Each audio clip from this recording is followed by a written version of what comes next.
following is a presentation of Main Street Media, your source for news, sports, and information on Main Street in Middle Tennessee.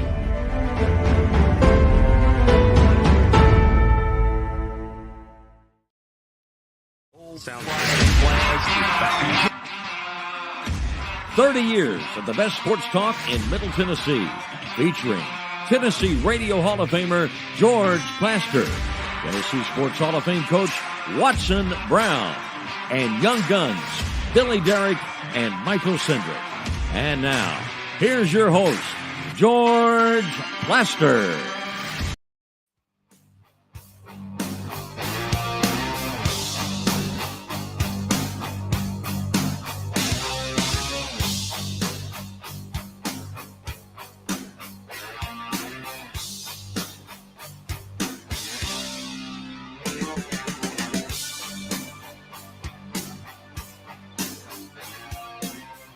Hello again, everybody. Welcome in. It's a beautiful Thursday in Nashville, Tennessee. Boy, the weather this week has been incredible.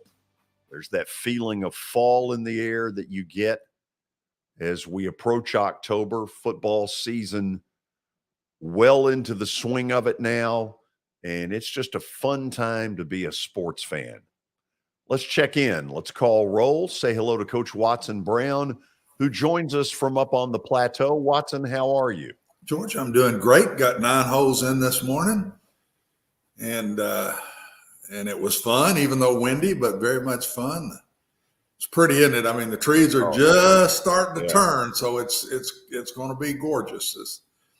I was talking to Tony up Knoxville, George, the other day, and I believe the prettiest time of the year is East Tennessee when the trees turn in the fall, all up in the mountains and all around there, and from Knoxville on a little further east or going up that road.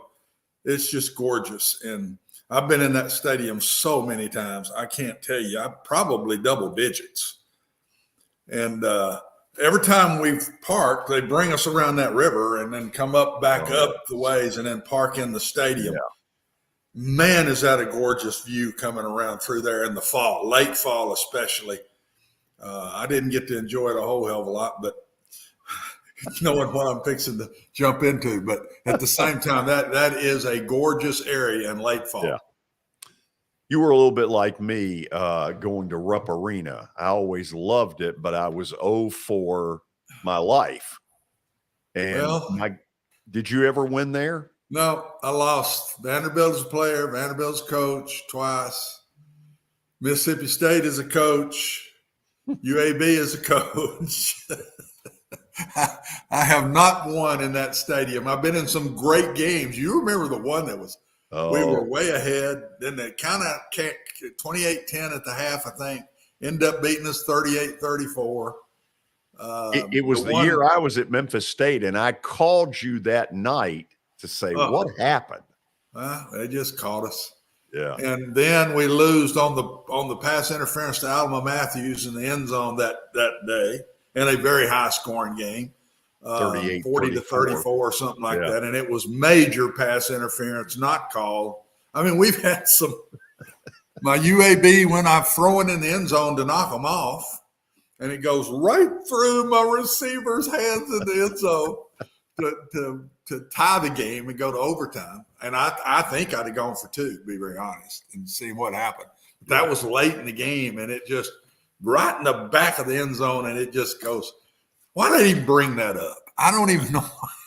That's just misery on my part. Let's move on. Yeah, let's Billy, how are you today? George, I'm great today. The weather is looking phenomenal. And I mean, Watson's right about the trees. The foliage is kind of starting to kick in a little bit. So, man, it feels good. Why are you wearing a Central Florida hat? Well, I don't know, George. I found this in my room, and I had to get up early this morning, so I ended up throwing the hat on. Yeah. No relation to Central Florida, though. Well, I don't know. When it says UCF on it, I don't know what else you could think. Yeah, you're right. I did go to college in Florida for 4 years though, so I can see where that came from. Did your area get hit hard? Yeah, the Naples area, Fort Myers area is getting hammered. right now. I mean, there's people. I saw a video of somebody swimming in their house. I mean, it does not look good. And they haven't really seen it like this ever in that specific area. I mean, Florida has seen hurricanes like this before, but specifically in that Fort Myers, Naples, Southwest Florida area, there's a lot of people down there. So definitely praying for them. And the people in Louisiana are sitting there going, have some more of it. We've had enough. Let's check in with Terry McCormick. We start the show every day with his daily Titans update. Get rid of that hat. God. Knew that was coming. Yeah. You knew it was coming. That's what happened last night, George. You know, it was pretty cool to see because Aaron Judge is a cut above what you all are. He's a much classier Yankee than most of those bums you all have put out over the years. Wow, that's hurtful. That is hurtful. Wow. Don't mess with him today, Terry. How can you say that about Mickey Mantle? I'm not talking about Mickey Mantle. You want to know who I'm talking about? Well, which ones are you talking about? Okay, Roger Clemens would be at the very top of the list. Fraud would be there. And Terry sits there and goes, they're Mariners or they're Red Sox. We've heard all that. They're carpetbaggers. Yeah. We just rented them. Guys like A-Rod and Roger Clemens, we just rented those guys. Even Andy Pettit, who I thought was a great guy, he was a cheater. Hey, why do you get so upset? They can't get past the Astros anyway. Like your team is never employed a cheater, George. Come on. So it ain't going to matter. The classiest Yankee ever, besides Mickey Mantle, Brian McCann. Because he was a brave. I met a few guys over the years. They were classy individuals. I met Bobby Mercer and Roy White, Tommy John. They were all nice guys. Yeah. Terry, let's move on, shall we? So what's the important news of the day about this matchup coming up Sunday? Well, George, the injury report continues to grow a little bit. Christian Fulton was limited yesterday with a knee injury, and he was back full go today, but he did have a sleeve on that right knee. They did have 5 guys who were not participants in practice today, George, and Nate Davis was added to that, the right guard, with a knee issue. Bud Dupree, who was full go yesterday, was limited today. They probably just wanted to back him down a little bit. The other guys who are out, and this is a big one, Amani Hooker missed the second straight day in the concussion protocol, and Zach Cunningham, who, judging from that elbow injury he suffered last week, and the fact that they have signed Joe Schobert to the practice squad the other day, I got to believe that Zach's status for this game is very much in doubt. And then Ugo Amadi, who is their normal nickelback, now that Elijah Molden started the year on IR, he also is out with an ankle injury. So, there's a little bit of slim pickings going on in the secondary. Terry, what is the theory? Because I hear this all over the league. It's not just the Titans that have got this massive injury report. It's all over the NFL. Well, I go back to some of what Watson said about a week ago. He brings up an excellent point. They don't hit anymore. There are no more two-a-days. There's only so many padded practices you can have. And I think that when you go back to the old guys, and granted, these guys are in much better shape. They're not coming in with 6 weeks of preseason to get in shape because they were working in the, automobile plant during the off season because they weren't making enough money playing football. So you're talking about guys don't get acclimated. They're fine, in great physical shape in terms of weightlifting and running and things like that. But it does take an added element to get in what they call football shape and to be able to absorb the pounding that they take on a weekly basis on the field. And I think some of that is, it's sort of like your car. If you've got a 20-year-old car and it's got 20,000 miles on it, you've probably not been driving it enough, and it may be apt to break down. Whereas if it's got 100,000 miles on it, it's had plenty of use and it's ready to go. I hope that's true because I have the latter, not the former. So Terry, check with your mechanic. absolutely. So is there a belief that if they can keep Jonathan Taylor from going wild, that they win this game? I think that's a pretty good assumption. I think when you look at the Colts, they're a little bit like the Titans. They want to run the football with their guy, Taylor.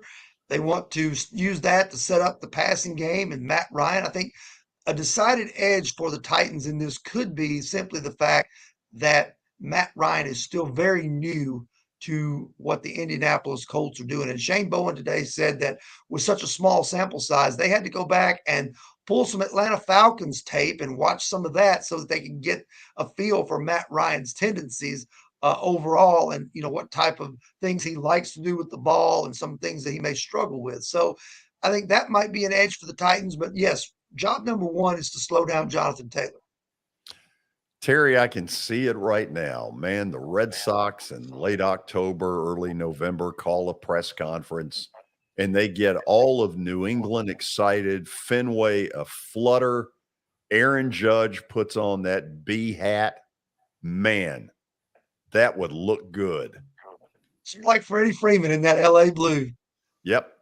But you know what? You're not going to get a Matt Olson out of it. Oh, George, we're not going to lose Aaron Judge. He's going to stick. Sure. Right You know that, don't you? He's going to be a Yankee.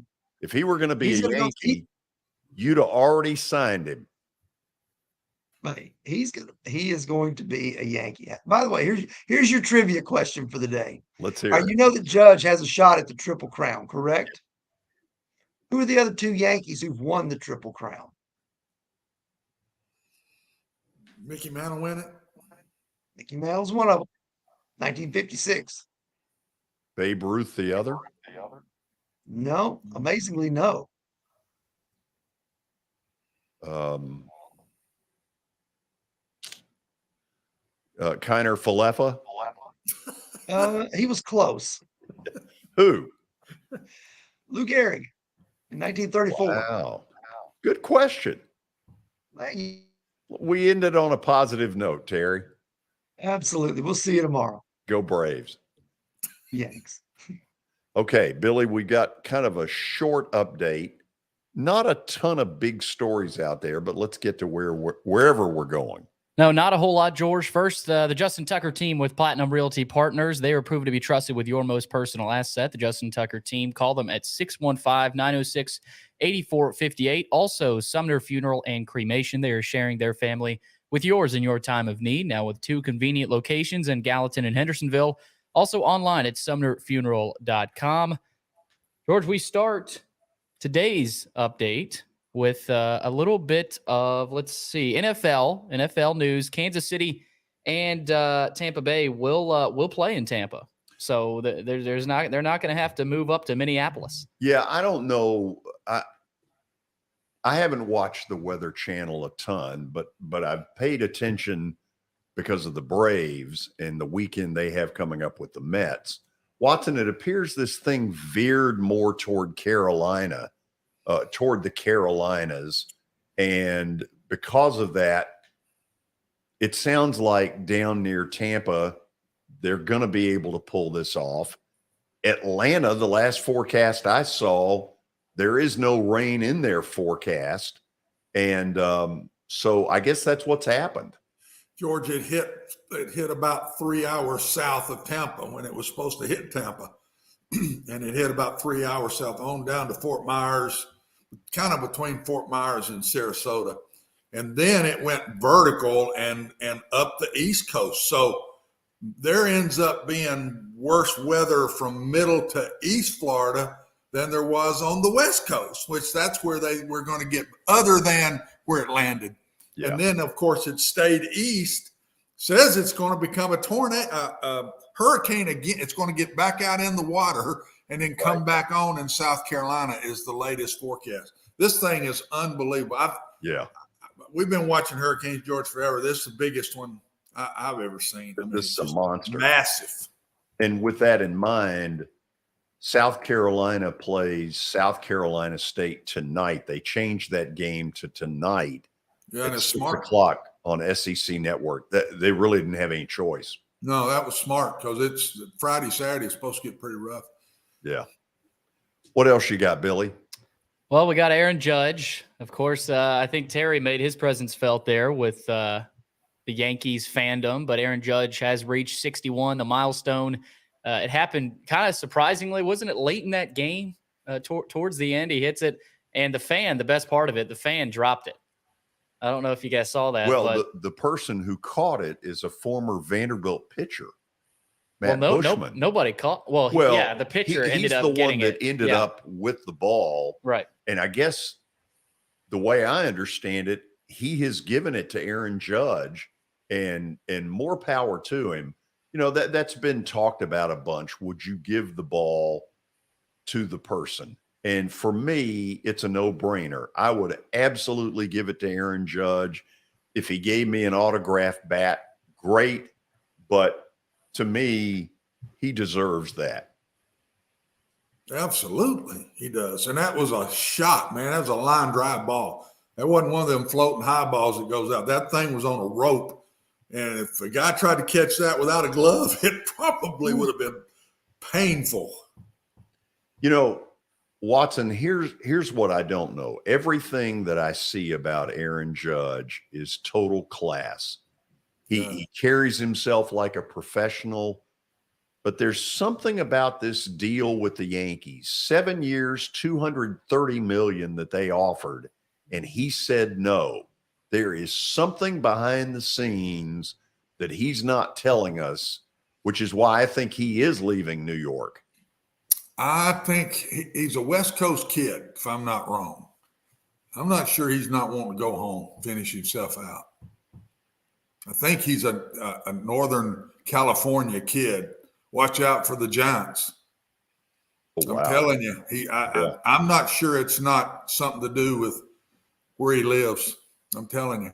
He won't hit 61 in that place. No, he will not. Tough ballpark. Yeah. Anyway, congratulations to him. Incredible honor. Has done it clean as opposed to a group in the 90s that didn't do it clean. And, man, it's one of them a giant. Do what? One of them was a giant. Oh, yeah. Yeah. 73 homers. Imagine that. Last piece, George. They got the Bengals and the Dolphins tonight.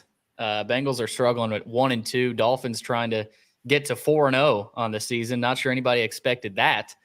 Dolphins are 3.5-point underdogs tonight, though. So Watson, it will, without giving it away, around 5:45, it will be the plaster bet of the day in some form or fashion. Yep. I bet I can pick the side you pick on this one. I bet you can too. Okay, here's a little bit of what we're going to do. After the break, Lewis Maddox catches up with MTSU football coach Rick Stockstill. What an interesting week it must be for them, because all they're hearing is how great they were. They ripped into Miami. They come home the conquering hero.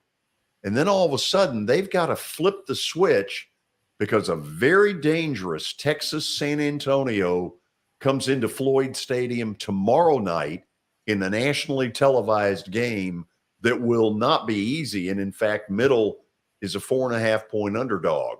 So we'll hear that interview after the break. Then Watson and I will go through the SEC lines, and I'll ask the question again, why is Kentucky an underdog? What does Vegas know that we don't about that matchup? And then Underdog Picks at 5 o'clock. Willie Donick and Darren McFarland will join us for the fun. The only guy who'll be laughing is the one you see to the right of me. That's you. Better enjoy it while I got it, ain't I, boy? Yeah, you know what? You never know. You never know. Blind hog, what is it? Blind squirrel. Blind hog. I always say blind hog can find an acre at any point. So we'll go with that. That sounds good. Rick Stockstill is in the On Deck Circle. This is Main Street Media Television.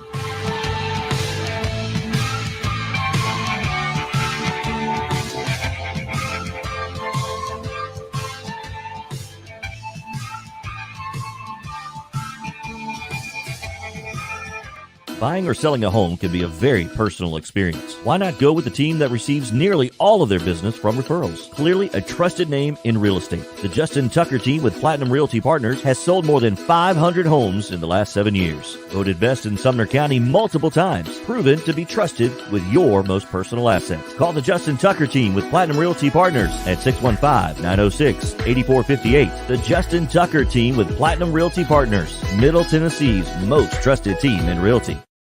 I highly recommend Sumner Funeral and Cremation because of their caring nature and attentiveness to detail. Pre-planning your funeral now will bring you peace of mind and less stress to your loved ones. When the chaos of losing you happens, your family can honor and celebrate your life, knowing things are happening just as you wanted them to. Pre-planning determines the details of your funeral, cemetery services, and can be less expensive. We are honored to serve you and are always here for you in your time of need. Sumner Funeral and Cremation. Traditional, affordable, dignified. SumnerFuneral.com. Jody Jones Dentistry can handle all your dental needs, from the basics to cosmetic procedures. All of this in the nicest dental facility I have ever seen. Jody has done it right. They're located conveniently at 55 Music Square East, and for an appointment, it's simple. Dial 615-259-5100 and tell them Plaz sent you.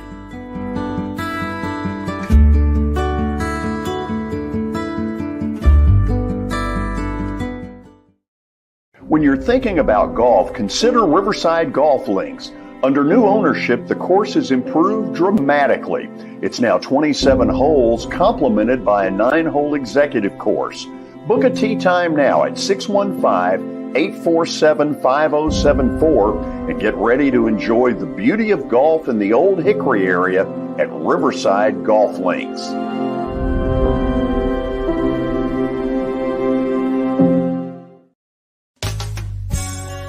I'm Bart Durham. I was sworn in as a lawyer in 1963, and I've been working as a lawyer since then. We're a firm that does exclusively personal injury, a lot of tractor-trailer crashes. Insurance companies will open up their checkbooks when you force them to. We have systems that work. We get the most money for our clients in the shortest amount of time. I'm Blair Durham. My dad and I want to help. Give us a call at 615-242-9000. This is Eric Berner with Rockcastle Wealth Advisors. I help people in the pursuit of making their money live as long as they do. People hire me because I use a customized, individualized, and personal approach for the person I'm working with. Everyone's situation is different. If you've lost a spouse or a parent and want to make sure your inheritance is utilized and does not just disappear, I can help with that. Call me at 615-235-1058 or email Eric at rockcastlewealth.com.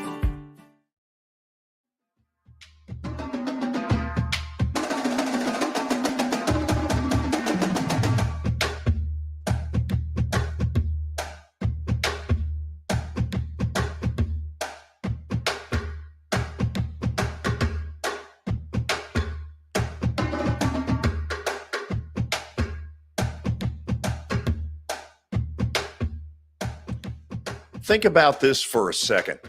If you go back to Labor Day weekend, Middle, as in MTSU, got shredded at James Madison, and people were about to write the Blue Raiders off. They got a road win at Colorado State that surprised some people, a pretty lopsided win over TSU that I think most everybody thought would happen. And then this deal a week ago where they went down to Miami and ripped to shreds, at the time, the nationally ranked Miami Hurricanes.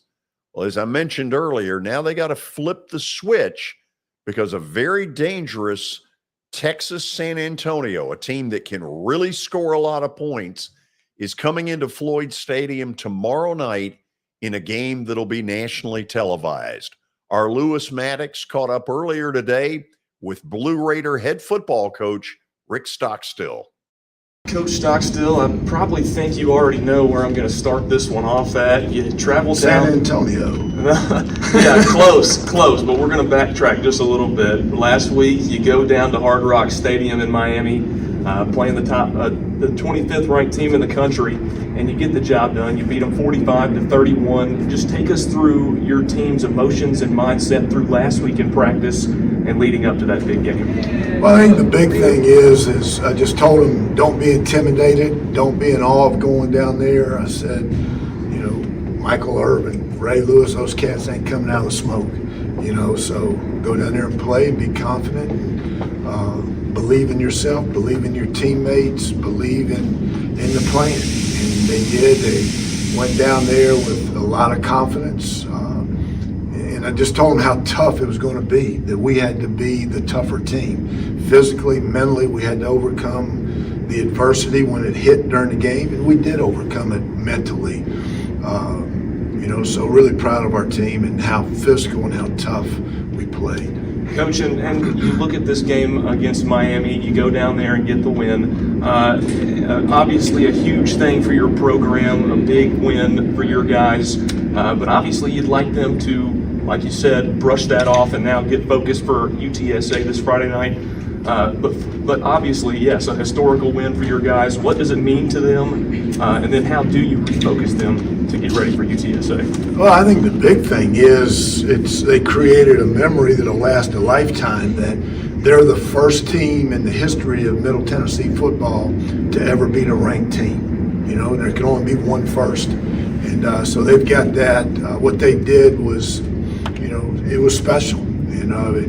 It's hard to do, especially in football, because, it's a bunch of people out there playing, and it's not like one person can take over a game. So it was a phenomenal job by our players, our team, and I'm really happy for them. But, just like I told them, you the mental toughness part of it is ignoring the noise after that first game of the year when, everybody was negative.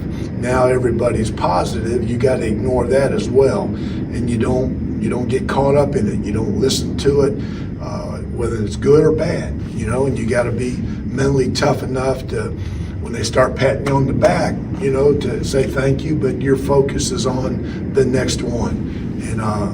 And that's what we talked about Sunday, and I think our guys have done a good job of handling it this week. And Coach, I want to ask one more question about Miami. I know going back to your playing days, you had a big rival in the Hurricanes. I want to know how personally special this one was to you. Well, I was asked that after the game, and I said it never factored in it. I'm all Middle Tennessee, and that's all I care about. But I would be lying a little bit if I didn't say there was some satisfaction being a Florida State guy and a little bit of garnet and gold still in me. That I did take a little bit of satisfaction from it. And I wear Coach Bowden's name on my hat, and I'm sure he was kind of looking down, smiling, on us a little bit after that game, and happy for us that we got him. Yes, sir. I'm sure he was proud. Now, looking ahead into game number 5, you're back at home this week against UTSA. The Roadrunners will be coming into town. It's a Friday night kickoff this time, a little bit different. UTSA, a team that's been very competitive this season, a 2-2 team. They've taken Houston to overtime. They've also got an overtime win against Army. What have you seen from those guys so far this season and this week in practice that could pose as a challenge for your Blue Raiders? Well, they're a very talented team. They've had a tough schedule. They went to overtime and lost to Houston. They were leading Texas in the second half and eventually lost that game. But it's a very talented team. They're the defending conference champion. They're the preseason pick to win it again. They've got the best quarterback in the league. They've got the best quarterback that we've played this year. He's very dynamic. They're throwing the ball more this year than they did last year. They've got some special wide receivers that can stretch the field vertically.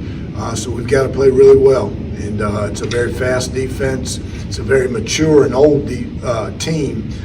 They've got 8 senior starters on offense, 7 senior starters on defense. So it's a very experienced team. So I don't want to sound coach cliche as speak, but this is as good a team as we played this year. And Coach, you talk about the Road Runners. They're coming in this Friday night, a different kind of kickoff for the first conference game of the season. Does that affect your weekly preparation at all, or is it not so much since it's a home game? Well, yeah, it does affect it a little bit, and I've tried to keep this week as consistent and routine-ish as possible. Monday's our normal day off, but our class schedules are so crazy on Monday, it was impossible to practice. So we practiced a hair longer. We were going to practice a hair longer on Sunday, but we couldn't because we got lightninged out. We had to come off early. Monday, we couldn't practice because of class schedule, so we just met with our players. Yesterday was a normal Tuesday. Today will be like a Thursday, but a little bit longer. Tomorrow will be like a Friday, but a little bit longer. So I've tried to keep it as consistent, and normal as a normal week as we can. And like I said, another home game for your squad this week. Three wins in a row now, a 3-1 team. The Blue Raiders coming into this one. Some excitement is being built. You're expecting a big crowd at Floyd Stadium this Friday night. And you've also got some other things happening. Just to mention one, Kevin Byard will be getting his number retired in the stadium into the Ring of Honor this Friday night. Talk about him just a little bit, making impacts here and now in the NFL, and how special he is to you in this program. Yeah, well, first of all, I hope we have a great crowd. I hope the students come. I hope I know it's a high school football night and all that. But if your son's not playing in a high school game, I hope you'll come watch us because this team deserves a nice crowd tonight. But no, it's special to honor KB with his jersey retirement. And, he was a great player here. He's been a great player for the Titans. But more importantly, what he's done back home in his community and in this Middle Tennessee community is special. He's a great man. He's a great friend now. And I'm just really, really proud and happy for him and for him to be able to do this or have his number retired. Coach, good luck against the Road Runners. We'll catch up again next week. Appreciate you. So, Watson, how do you as a coach in the situation Rick's in where you have taken down a huge name? They may not be as good as their name. Their crowd isn't as good as their name, but that's Miami. How do you make this work where 5 days later they forget about that? I thought the easier it became by who you play. If it was somebody we're supposed to beat, it was tougher. If it's the defending champion and the preseason pick to win it again, I don't think you have to do a whole lot. They're going to be ready to play. It's first conference game, and I don't see any way there's a let up with them because of who they're playing. You only get these boys one time, and they're coming to Murfreesboro. He about got them last year in Texas, and it sets the tone for the conference because this is the first conference game. So there's so much at stake. I think this is easy for him that way. I think the tougher thing for him will be, I did this a ton. We did this at UAB probably 4 or 5 times a year, George. So I think I always said I want them to know what to do and I want them fresh. So I backed off of them a lot in these kind of weeks when you had short weeks, and didn't do a lot of contact at all. And I'll bet you that's what he's thought a bunch about is I got to make sure they know what to do, but I don't want to physically get after them too much this week. Watson, when you're the coach in Stockstill's place Friday night, in the locker room before the game, do you know if you've succeeded with this message or failed? Sometimes you know. And usually it's when you succeeded, you know. Sometimes when you fail, you don't know. That's the way I would say it. You say, are they ready? Are they not? Yeah, I gave up on that after a few years. I mean, it's really hard to do. But there were games. One of the Friday night games that I had, we played number 12 TCU on a Friday night at UAB. I knew before we left that locker room, look out, dudes, we're coming after you. And we beat the fool out of them. I think we beat them 35-10 or something like that. And they were 12th in the country. And they were in the conference with us, so it was a conference game. That night I knew. There's been times where I'm kind of guessing, and then sometimes it didn't turn out real good. But I think you know more on the good times than you know the bads. How hard is it on when you have players who are emotional? Here's where I'm coming from. A day and a half ago, I was absolutely whistling about the Braves. Man, we are going to get the Mets. And all of a sudden, last night doesn't go well, and I'm sitting there going, we're not. We got to sweep them. Scherzer, DeGrom, we're probably not going to. I'm not the only emotional person out there. And on a football team, there are a bunch of roller coaster rides. How do you make that work? Year round. You work on that constantly. And the fan is going to be that way, and you would want them that way, George. That's what I always told our kids. I love our fans being passionate, whether they all over us or they're patting us on the back. I love them being passionate. That's the way I would approach my teams. And so I'd rather have them doing that than sitting over in the corner. I don't care what they do. But we can't be that way. And you preach that not on the night of the game. You preach it from January when you got them back for the first time right up to the season. You talk about it all in the preseason. We got to be strong every day. We don't treat any day different, whether things are great or things are awful. You have to stay on an even keel. Coaches talk that, I'll bet, as much as anything they talk to their teams about. Oh, yeah. About don't get too high, don't get too low, don't let a play in a game turn it into this or that, and just keep playing. Keep the same mindset. Hard to do. One thing I never could understand in my business, you play 11 or 12 times. How in the world? I mean, baseball's playing what, 160?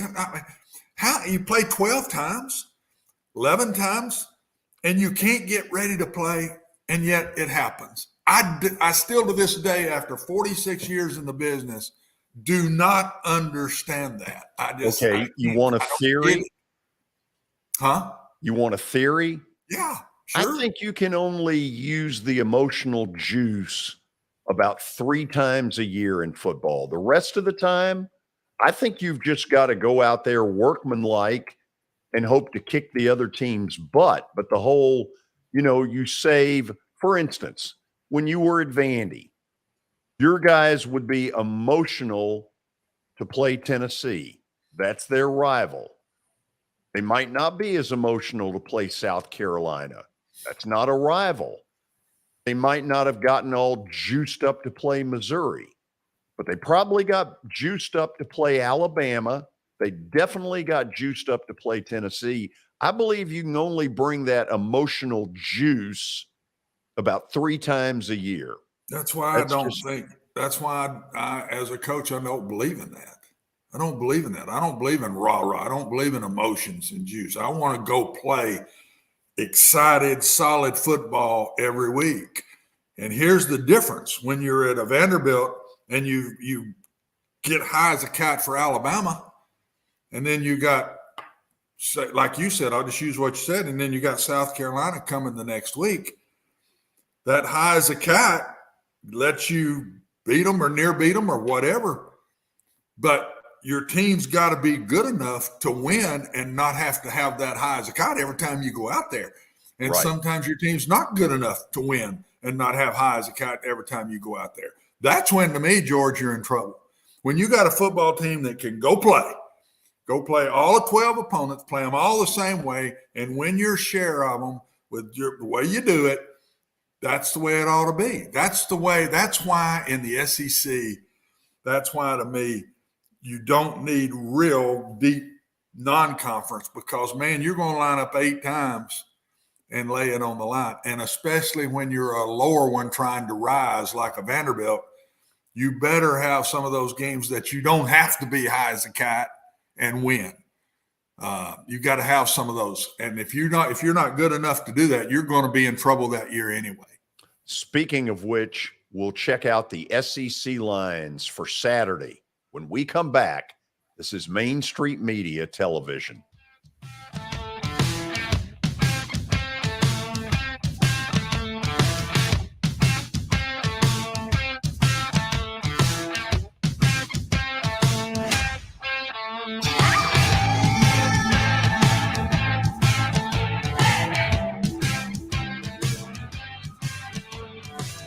For Dustin Timmons and Joey Donnelly, they welcome every opportunity to serve and satisfy their clients. Whether you are looking to build your dream home or renovate your current home, their team will ensure that every client and remodel is unique, luxurious, completed on time, and within budget. Contact them today to set an appointment for a free consultation or to view some of their completed projects by logging on to DonnellyTimmons.com.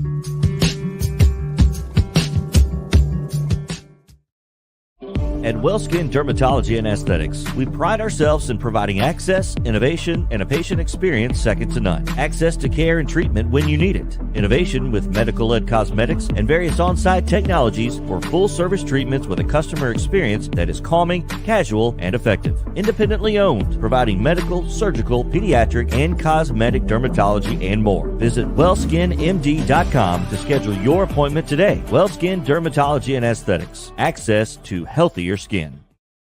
It's your last chance to get a spring tune-up for summer. Complete Service Heat and Air can clean your coils, check out your motor, and make sure you have cold air on that first hot day of summer. Complete Service Heat and Air is located in White Bluff, Tennessee. We do service and repair on heating and air the right way. 24/7 service. Call us at 615-797-3997. That's 615-797-3997. Serving Cheatham, Davidson, Dixon, Hickman, Humphreys, Montgomery, and Williamson counties.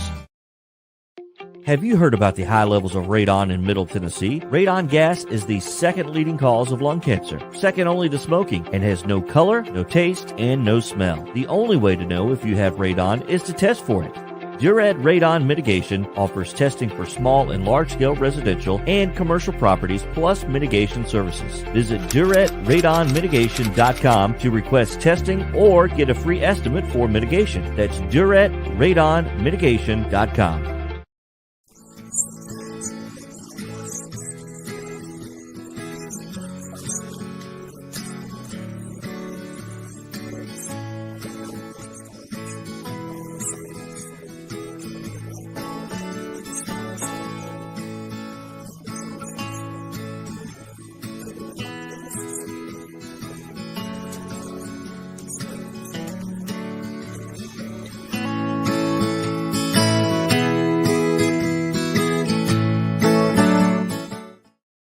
Since 1865, the First Baptist Church of Gallatin on Winchester Street has served its community by catering to the least, the last, and the lost, providing a church of welcome used by God to save the lost, transform the saved, and impact its community. As a proud multi-ethnic congregation, Pastor Derek Jackson personally welcomes you to join them in fellowship Sunday mornings at 8 in person or at 1045 in person or online at firstbaptistgallatin.org. First Baptist Gallatin on Winchester Street, serving with open arms as a true church of welcome.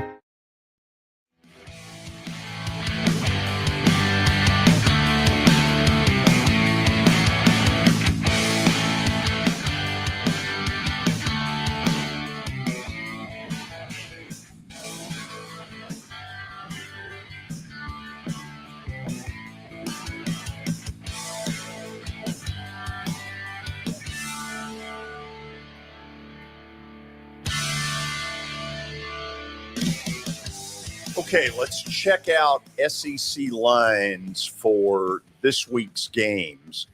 And we'll start with this one that's been, well, we'll start with this one. I don't get this one, and I haven't gotten it all week long. Number one, I think Kentucky has done enough. They should have been favored in the game. Not by much, maybe one, maybe two max.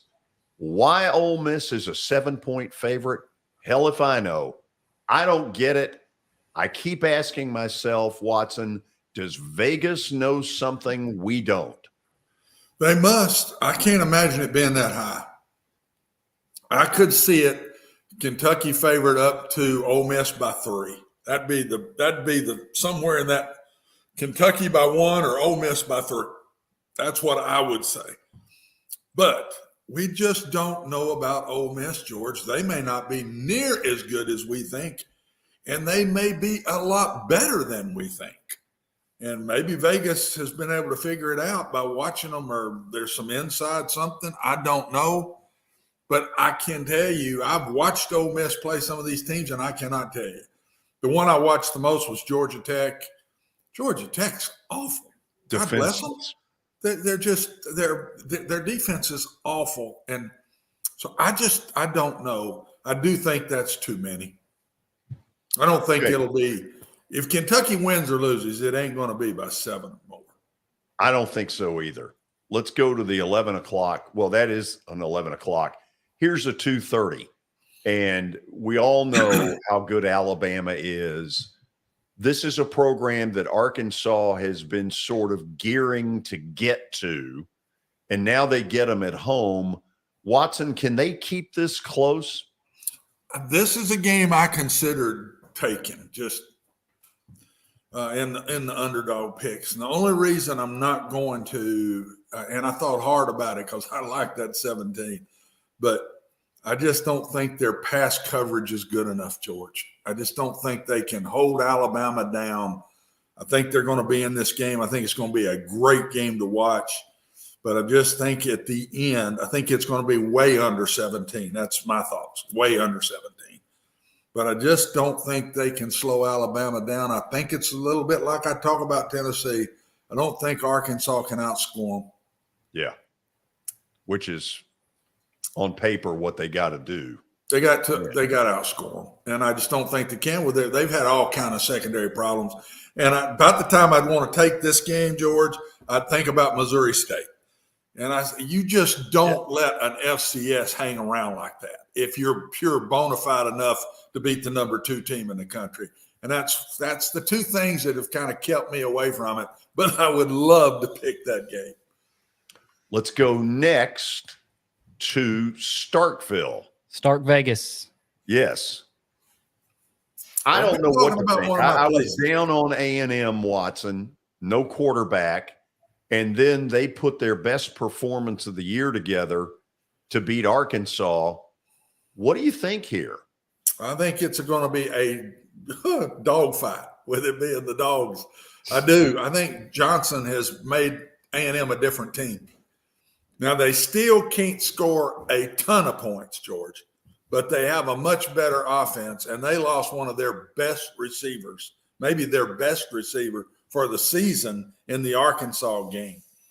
And Arkansas misses a field goal with a kid that makes them all and missed it. And I think Mississippi State wins in a close game. I don't think A&M can score as many points as Mississippi State's going to score.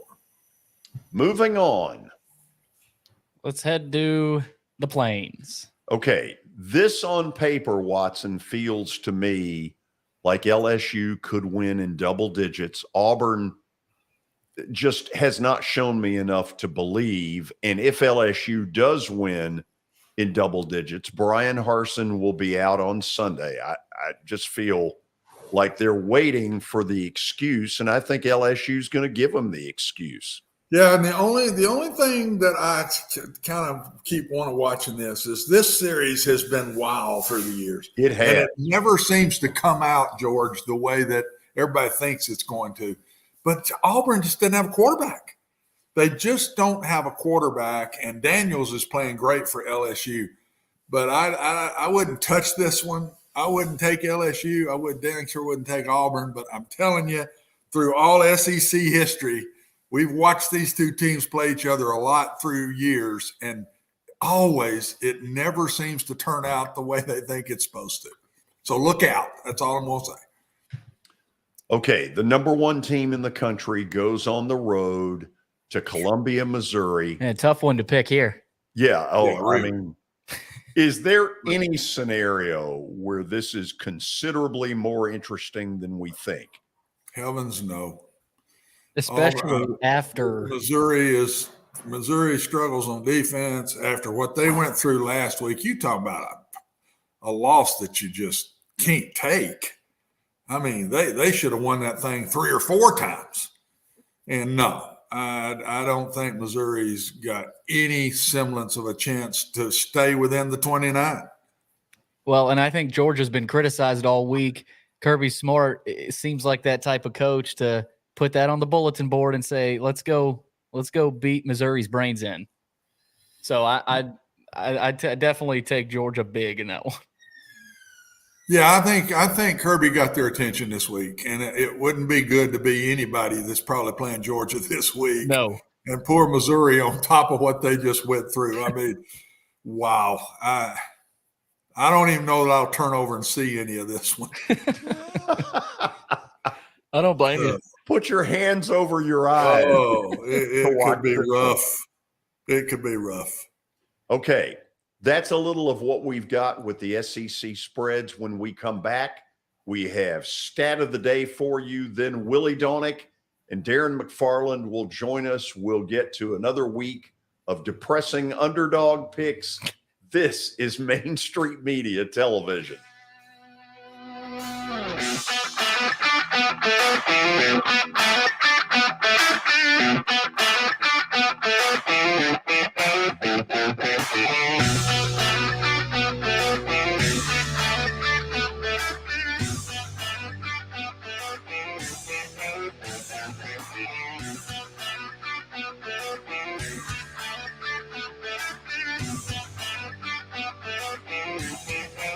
Serving Williamson and surrounding counties, Bone and Joint Institute of Tennessee offers comprehensive orthopedic care with 16 subspecialized physicians. Our practice provides high-tech care with a hometown touch. We offer physician clinics, physical and occupational therapy, advanced imaging, and surgical services, including interventional procedures. Call us at 615-791-2630. We're Bone and Joint Institute of Tennessee. High-tech care with a hometown touch.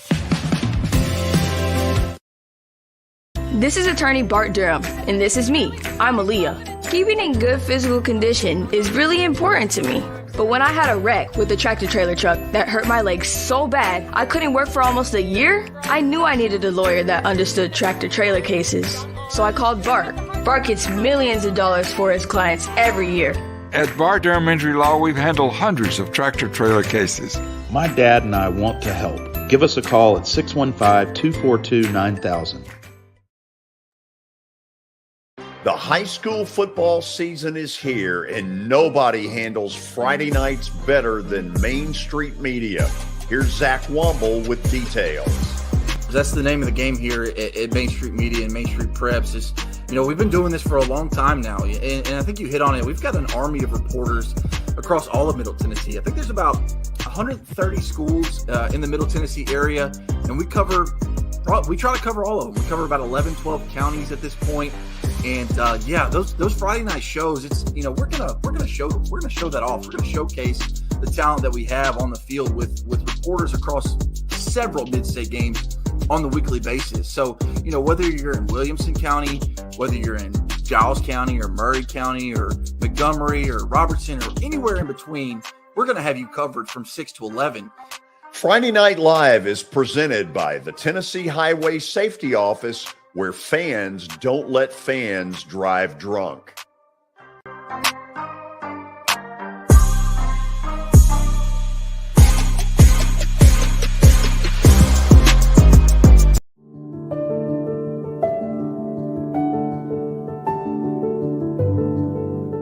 Welcome to the Omni Nashville Hotel. Urban elegance with a vintage touch. Our 800-room hotel opened up in the fall of 2013 with 746 guest rooms and 54 suites.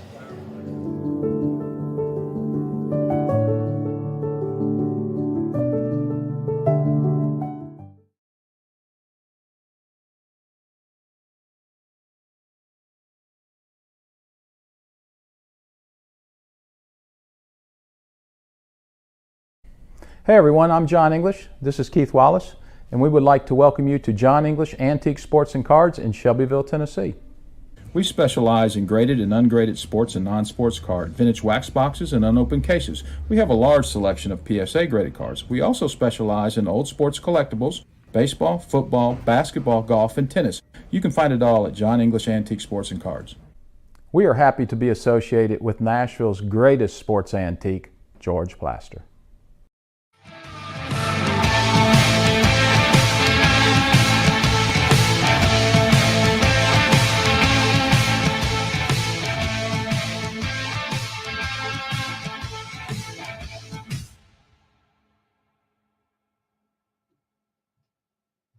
Welcome back into the George Plaster Show. It is now time for Stat of the Day, powered by the great folks at John English Vintage Sports and Cards, as well as Eric Berner with Rockcastle Wealth Advisors. You can find John English in Shelbyville, Tennessee. They specialize in antique and historical sports equipment, games, advertising, and other sport-related items. You can, of course, find them in Shelbyville Tuesdays through Fridays from noon to 5 o'clock and Saturdays from 10 a.m. to 5. Visit them online at johnenglishgradedcards.com. Also, Eric Berner with Rockcastle Wealth Advisors. Call Eric at 615-490-7052 or visit their website at rockcastlewealth.com for more information. And we move on to today's stat of the day. All right, George and Watson, there are 8 FBS college football quarterbacks to throw for 50 touchdowns or more in a single season. 8 of them. How many of them can you name? Good Lord. Oh. A lot of beef to that one. Okay, Watson, let's you and I think this through for a second. Bound to be some BYU guys in there over the years, correct? Oh, no. I don't. That's so far back, you just didn't throw it near as much as you throw it today, George.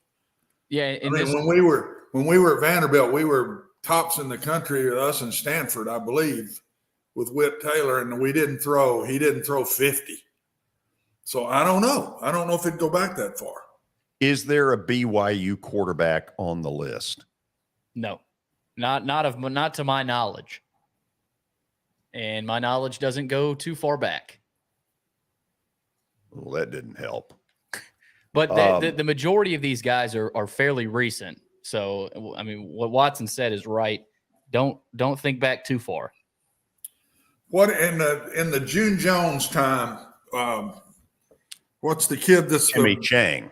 Timmy Chang might be one. What was the one after him? Colt Brennan. Colt Brennan might be one. Yeah, he is one. Go ahead and do Cougars, that. The Cougars in the run and shoot times. What was the kid's name? It was under John Jenkins. Yeah, under John. Dingler, was Dingler the quarterback? That don't sound right. Klingler. On that it? He played in the league as a backup. That's where George was going. That's the Klingler, Dingler, whatever. Same thing. Yeah. We could be at this one a while. I don't think we can get them all, but we're on the right track. It's got to be those wild passing offenses, George, because that's still a lot of. I don't even think an Alabama guy through their quarterbacks here recently or anything's thrown 50. That's a bunch now. What did the guy Hooker last year? Threw 36? So this has got to be those wild passing offenses. Okay, let's think Texas Tech for a minute. All right, think Mike Leach's team. Okay, who do you have at Oklahoma? Mahomes. Well, Mahomes was one of them at Texas Tech. Yeah, that might be possible. The kid who's now at Graham Harrell, now the offensive coordinator at West Virginia, might be. Is there a Texas Tech quarterback? No. Oh, well, whatever. I tell you what, for time's sake, go ahead and just show us what's what here. Okay, so here's what we got. Bailey Zappi, of course, broke the record. Kentucky with 62. Burrow 60. Colt Brennan 58. Watson said that one. There's Klingler with 54. BJ Simons with 52. Dwayne That's Haskins. Wait a Texas minute. Tech. Hold on a second. Who is B.J. Simons? When he played at Texas Tech? I do not know who BJ Simons is. I think he played at Texas Tech. It may have been one of Leach's early ones. Yeah. And then Dwayne Haskins with 50, Derek Carr with 50, and Sam Bradford with 50. Sam Bradford. I bet you Wow. Leach's pal coached him too. Yeah. That's interesting. The only one the two we should have got, George, was Zappy and Burrow. I didn't realize Zappy had that many. I knew Western Kentucky. You got to be just wow passing offense. I mean, that's all you do. And Joe Burrow, that was an unbelievable year. We should have got that one. Yeah. Okay. That's a hard one. Flunk. That is a tough question. That's a tough question. I never would have thought Dwayne Haskins passed for 50. Wouldn't have thought that. Amazing. Okay. All right. I guess, are we ready for the 5 o'clock hour? Time to get legal. We are ready for the 5 o'clock hour, brought to you by Middle Tennessee Bone and Joint Clinic. They combine state-of-the-art orthopedic service with a family atmosphere. Whether it's a sports injury, a sprained ankle, or a major joint replacement, MTBJ has the staff, training, and equipment needed to take care of any patient in any circumstance. Their mission is to provide high-quality, specialized orthopedic care in a compassionate manner to the people of Columbia and Middle Tennessee. Visit them online at mtbj.net for more information. And it is now time for Underdog Picks, powered by Sir Speedy. Whether you need top-notch printing, custom web design, or a direct mail marketing campaign, Sir Speedy is ready to help get the quality products, services, and experience that your business deserves. Partner with Sir Speedy today by logging on to their website at sirspeedy.com. And before we get to Underdog Picks, George, Willie is stuck in traffic at the moment. So he is joining us by phone. Is he now? Yes, he is. Willie, exactly where are you? Are you in New Jersey? What's the deal? I will be with you guys momentarily. I've just walked into the house. Uh-huh. So just allow me to use our wonderful technology. Yeah. And you will see me in my regular stance here in just 2 seconds. Okay, I tell you what we'll do then. Not more like 30 seconds. Yeah, Come back to me in 30 seconds and you will see me. Okay, fair enough.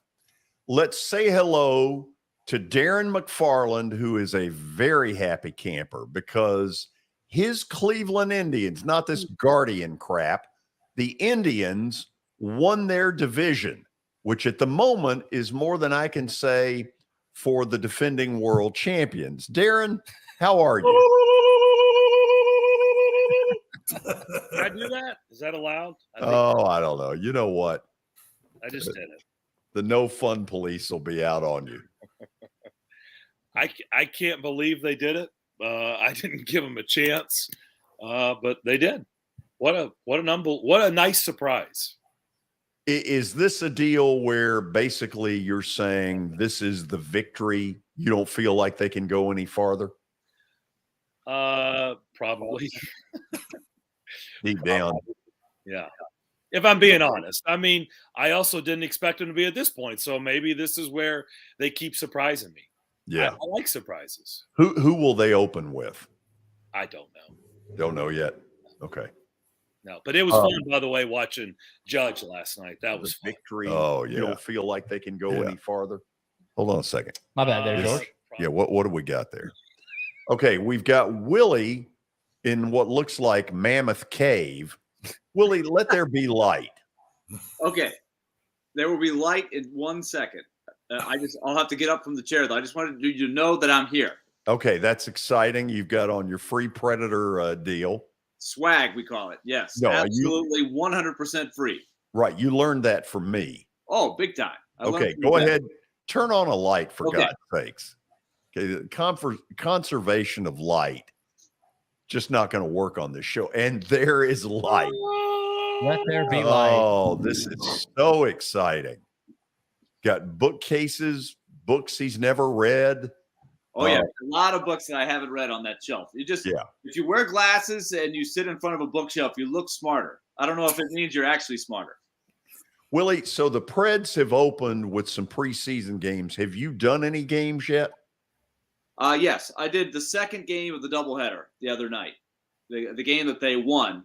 They play Tampa tonight and tomorrow. Of course, the weather in Tampa, they were scheduled to be in Tampa tonight, but instead Tampa ended up coming up here so that they could sort of stay on schedule. But it's really unfortunate. Of course, down there, they have just been up that Gulf Coast. Has been really rough for sure.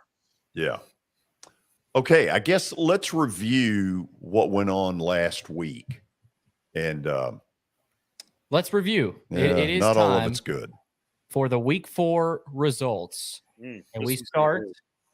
Darren McFarland took Wake Forest. That I'll say that's the worst loss of the season. Wake was in that game all the way throughout. Lost shootout in Winston-Salem, 51-45.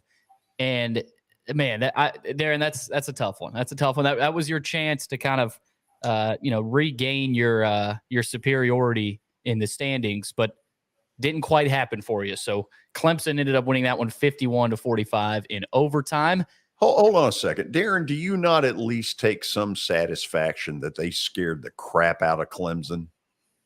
No, they should have won it. So no, I wanted those 7 points. They dug themselves a huge hole at the beginning.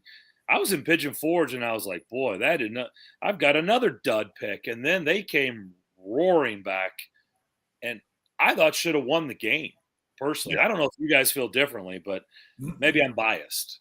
But I thought they should have won the game. Yeah. So I don't feel good. Okay, I'm sorry. It was a great game, though, right? I mean, it was a great college football game. I didn't think there were a lot of great games last weekend, but I thought that was one of them. Oh, it was terrific. Great game. Great game. This guy, Sam Hartman, he's a stud. That offense is legit, but the defense got some holes. That definitely got a few holes there. So Darren, of course, takes the tough loss. We go to Willie. He had Rutgers plus 7.5, and Rutgers, nothing doing. Really not a lot doing. They pooped the bed. Yeah. 27.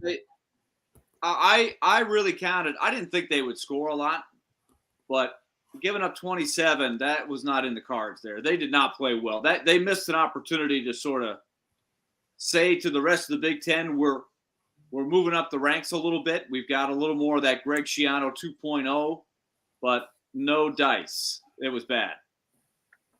Yeah. Watson, could you help Rutgers offense? No. No help there, babe. You better keep playing good defense because they got no chance. Yeah. Okay. Well, so far it's sure been pleasant. George, have you just been trying to kill some time so we don't get to you? This was pathetic. Michigan State +3, and they get boat raced. Oh. George said you can take your boat and row it into Lake Erie or one of those Lake Michigans or whatever. Shove it up. They did the opposite to Michigan State, 34-7. What do you have to say for yourself? Well, I'll tell you what I have to say. They suck. Darren, did you see any of this? I've got Michigan State friends, and they are, let's just say, very unhappy right now. He's getting paid $95 million for that? I know. Believe me, I'm hearing it from them. They are. It is not good. Watson, have you ever experienced an underdog pick that you knew 10 minutes in it was over? Oh, Lord, yes. I've had many. Well, I've never experienced 95 million, but I've experienced that. I haven't experienced. It was pitiful. Oh. I mean, and look, PJ Fleck's done a nice job at Minnesota, but let's not act like, they're Oklahoma or Alabama. It's Minnesota, for God's sakes. George, it lets you go watch something else. That's what it did. I mean, well, it did do that. And something to that. So here was the way it was set up. Darren, I want you to appreciate this. Tennessee, Florida on the big screen. To the left was Minnesota, Michigan State, but also a clicker that could get me to the Braves game quick. Neither one of those were particularly satisfying. And so at halftime, I basically threw Minnesota out of the rotation and went with something on Stadium. When you watch a game on Stadium, first of all, it's not high def. The announcers are worse than me. The graphics, you've got to have like 20 perfect vision to read these graphics. And none of the teams are in a conference, a real conference. That's Stadium. Thank you. Better coverage, CSS or Stadium? CSS. CSS had better coverage. My guess is that Stadium pays better than CSS. So, Watson, this is a true story. So the 2 years I did Georgia Tech, CSS called me and told me that they couldn't pay my hotel room the night before because I was the only announcer that didn't live in the city that I was doing the game, and they had a policy, and I told them to shove their policy. I know what you said. Yeah. Shocker. I've heard it before. Yes, you have. Yeah. Okay. Does anybody else lose or win? Well, Watson got the lone win. He went with the Texas Tech Red Raiders, his old team, another one of his old teams. I told him, Watson, you gotta keep the old teams rolling. He said, I don't know if there's any more, be running out of teams left before you know it. But Texas Tech got it done 37-34. Watson, I bet you were sitting on the edge of your seat. Honestly, I didn't even watch it. I didn't see any of it. Come on, I was watching the score, and then I thought they were going to lose. So I just even quit looking at the score. And then you know how the scores come on a ticker. It's a game you're watching down below. And it says overtime, Texas and Texas Tech. I said, what? So that I turned over, and I did see the overtime, and the kid fumbles on the first play.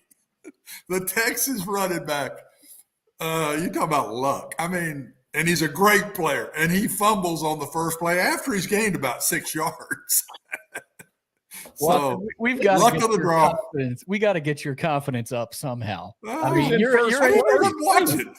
I did not watch it. Did somebody kick a 50-yarder to push it into OT?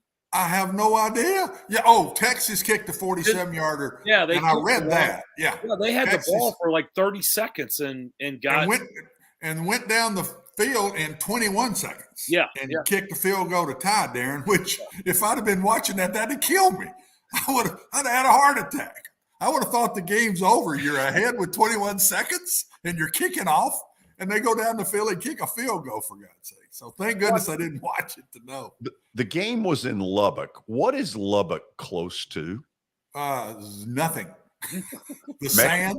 It's close to sand and tumbleweed. That's what I'd say it's close to. Wow. Sand and tumbleweed. When I was recruiting, I had Wichita Falls as one of my areas when I was there. And I would leave Lubbock, and there's a sign leaving Lubbock that says, if you don't have a full tank of gas right here, you're not going to make it to Wichita Falls. So you better fill up before you go past this sign. Oh, wow. That is a true story. And you drive the 4-6 ranch we've all heard about through all the years.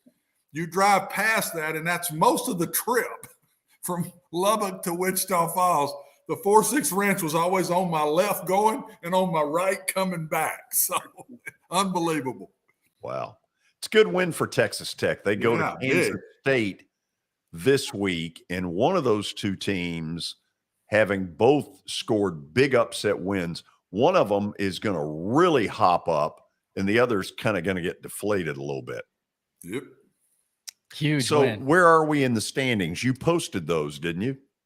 I got this graphic up for the standings. That's Watson, really nice. I was talking about him. He's got a 9-point lead on the second place Willie Donick. So Watson is 2-2.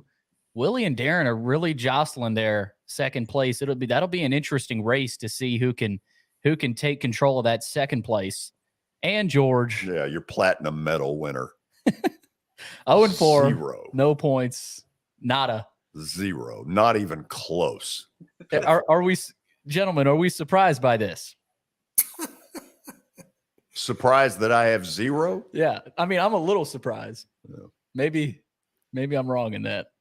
I don't know. A long season. It's a long season. You're right. You're right. Willie's trying to infuse some confidence into you, just like I'm trying to infuse some confidence into Watson.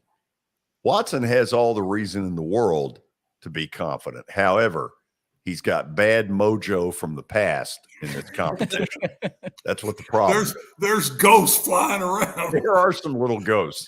Okay. That says last place, last place, last place.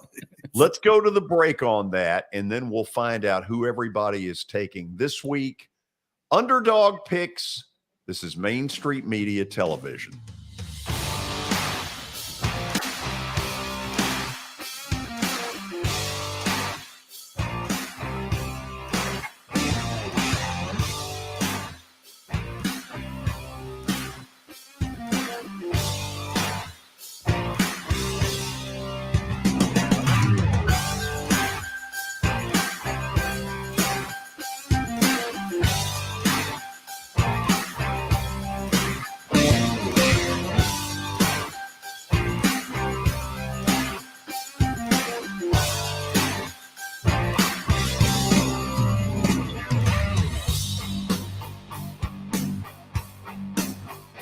Buying or selling a home can be a very personal experience. Why not go with the team that receives nearly all of their business from referrals? Clearly a trusted name in real estate. The Justin Tucker team with Platinum Realty Partners has sold more than 500 homes in the last 7 years. Voted best in Sumner County multiple times. Proven to be trusted with your most personal assets. Call the Justin Tucker team with Platinum Realty Partners at 615-906-8458. The Justin Tucker team with Platinum Realty Partners, Middle Tennessee's most trusted team in realty. I highly recommend Sumner Funeral and Cremation because of their caring nature and attentiveness to detail. Pre-planning your funeral now will bring you peace of mind and less stress to your loved ones. When the chaos of losing you happens, your family can honor and celebrate your life, knowing things are happening just as you wanted them to. Pre-planning determines the details of your funeral, cemetery services, and can be less expensive. We are honored to serve you and are always here for you in your time of need. Sumner Funeral and Cremation. Traditional, affordable, dignified. SumnerFuneral.com. Jody Jones Dentistry can handle all your dental needs, from the basics to cosmetic procedures. All of this in the nicest dental facility I have ever seen. Jody has done it right. They're located conveniently at 55 Music Square East, and for an appointment, it's simple. Dial 615-259-5100 and tell them Plaz sent you.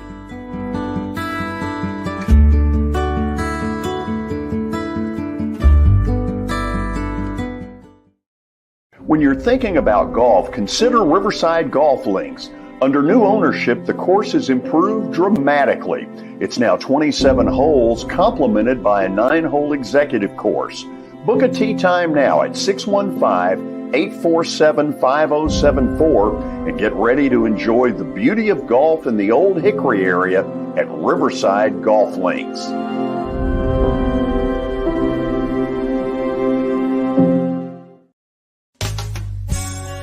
I'm Bart Durham. I was sworn in as a lawyer in 1963, and I've been working as a lawyer since then. We're a firm that does exclusively personal injury, a lot of tractor-trailer crashes. Insurance companies will open up their checkbooks when you force them to. We have systems that work. We get the most money for our clients in the shortest amount of time. I'm Blair Durham. My dad and I want to help. Give us a call at 615-242-9000. This is Eric Berner with Rockcastle Wealth Advisors.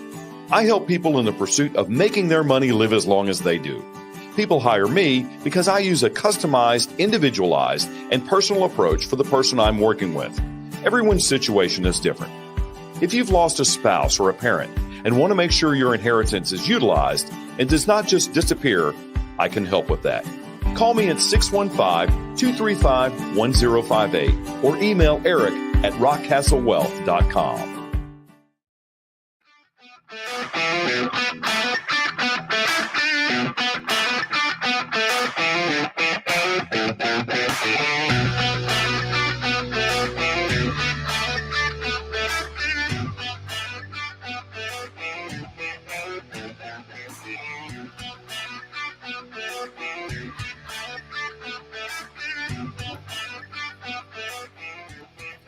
Okay, we're back. We're just a big old happy group. We have our commissioner top left corner. That's Billy Derrick.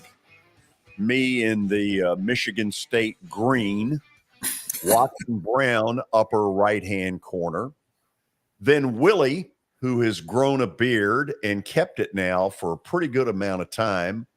He has been a commissioner in his past. Nobody seems overly impressed with that. And then we have Darren McFarland, who's the happiest camper of all because his Cleveland Indians are Central Division champions of the American League. Darren, congratulations. Woo! Thank you. Willie, how confident are you about your Mets? Whoa, not overly confident. They stole one last night, which was a big, big win. They were down 4-0 in the 7th inning, and Eduardo Escobar knocked in 5 runs from the 7th inning through the 10th inning to win it 5-4. So they have the edge, and they have their best pitchers going into Atlanta. And so that's all you can ask for. But I have seen the Mets not do well against the Braves many times when it counts. Gagged. Yes, including 1999 when Kenny Rogers had the walk-off walk. He walked, I think it was Andrew Jones with the bases loaded. Like, you end the season by walking in a guy with the bases loaded. That still hurts to this day. And Darren, when that moment happened, I yelled out, "We're going to the World Series." Did I feel any sorrow for Willie? Oh, no. None. Do you guys think Judge will be back with the Yankees, or do you think he's going to leave? We know what George wants, but what do we think? Let's take our emotions out of it. Willie, I think there's something going on that he's not talking about. He's classier than that. He turned down 7 years, $230 million for a reason. I think there's something about the Yankees or that clubhouse that he doesn't like, and I think he's leaving. I don't know. I think one way or the other, the Yankees, they have to have him back. They cannot let him walk. They have to pay whatever it takes, and it's going to cost him. I think he'll end up staying there. That's the thing that's missing. They're about $100 million off on their offer. That's why he turned it down. He's going to get about $330 is what he's going to get. Yeah. Jeez. Crazy money. But and did you guys see Matt Bushman, the former Commodore right-hander, bullpen coach of the Blue Jays, who got the ball and gave it back to the Maris and Judge families, much to the chagrin of his wife, Sarah Walsh, who used to work at Channel 2 that we know very well. She was watching on TV as it happened in the hurricane down in Tampa. And she was saying, maybe he should have called home and make sure the house was still standing before he gave up that ball. It was $2. Did Aaron Judge give him anything? Oh, I don't know. That's a good question. He just what would you do? If you work for the team, it's probably pretty tough, right? If you work in baseball, you would look pretty bad if you put it in your pocket and sold it, right? I would give it to him. Yeah, I would have given it to him. If I was a spectator and caught it, I'd have given it to him. There's no other option. I mean, there is another option. Yes, there is. There is another option. Aaron, talk about the other option. The other option involves the color of George's shirt. It's called greenbacks. Lots of them. Yeah. Like Is that what you'd have done? Darren would have been one of the two guys with the gloves in the first row of the seats that reached over and came within an inch of catching it. And you could see, their dreams and hopes were dashed. Like they almost had it, and this feeling of coming that close and not getting it was probably worse than not getting it alone. Watson, would you give it back?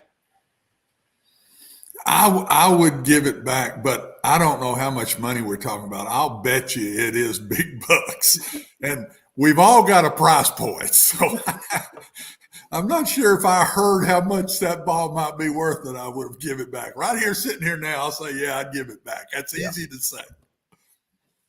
So there is another option. Yeah, there is another option, but Leave it to Darren to tell us that. I'm just trying to keep it real. I mean, if we're talking about $1 million, I mean, I know I don't live in a castle. I mean, you know, $1 million. Hold on. Do you think it is $1 million? Oh, I mean, it's Aaron Judge, Yankees, Maris. It's going to command high. Yeah. And all it takes is one goofball that thinks it's worth that much. You know what I mean? You don't have to have a whole lot of logic.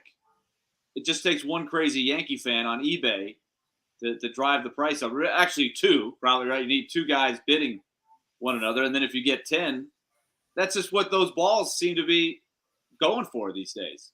What would Terry McCormick's price be?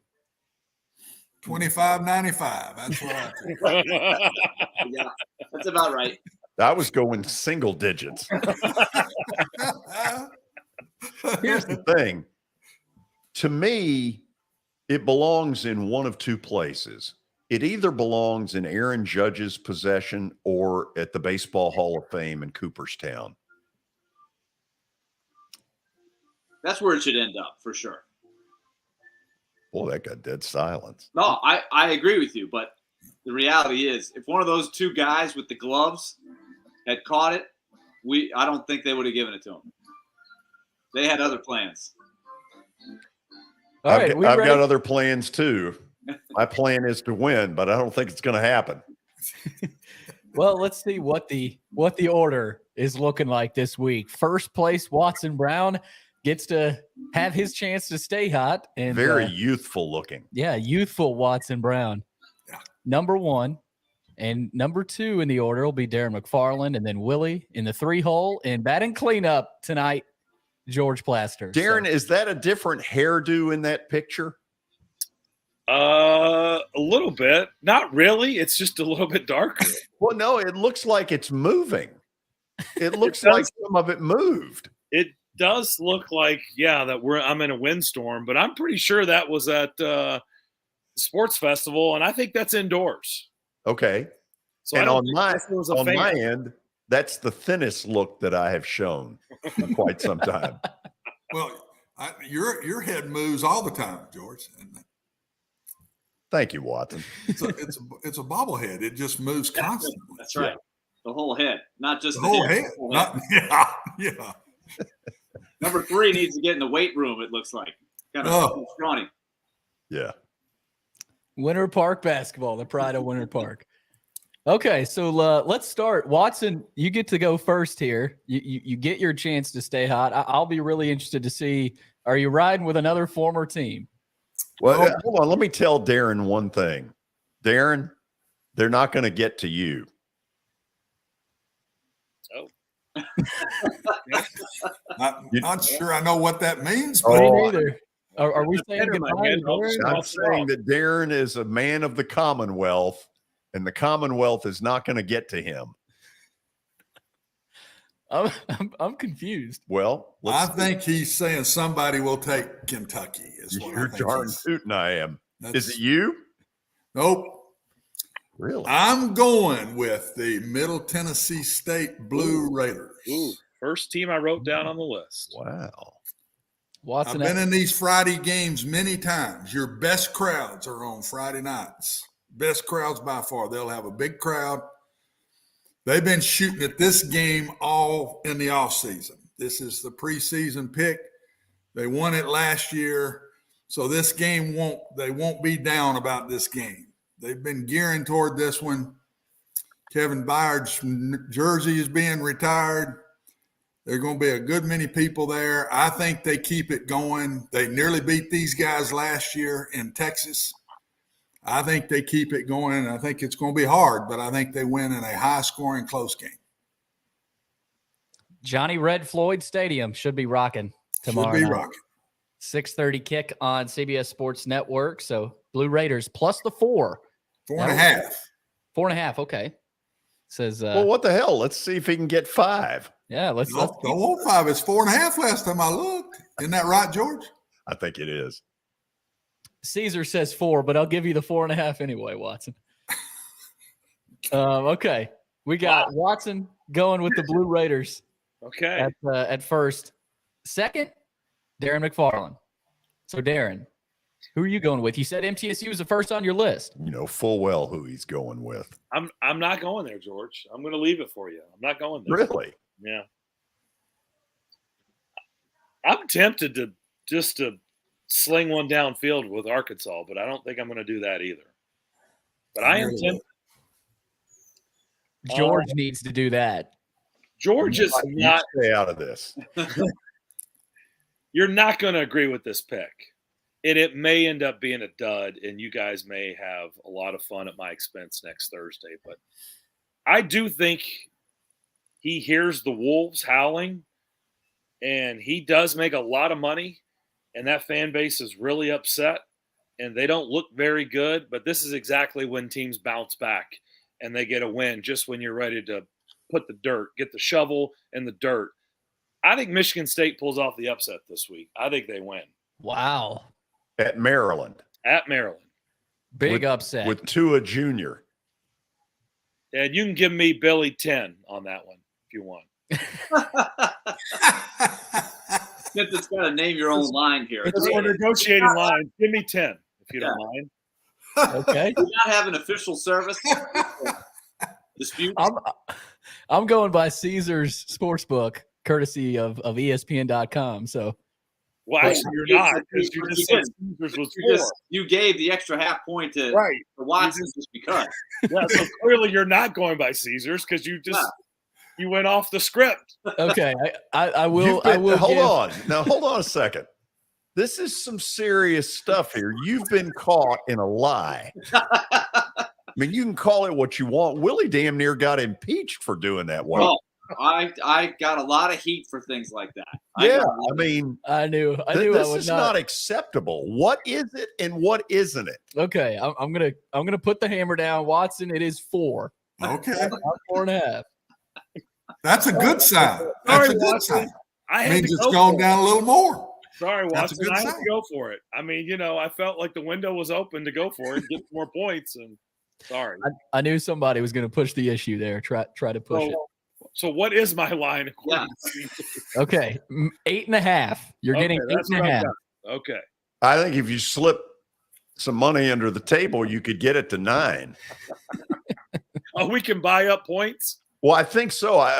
Apparently, with this commissioner, I don't think any of us know what the rules are. Okay, is this all it takes to? You need to get control. To start thinking about impeachment? You need to get control of the situation.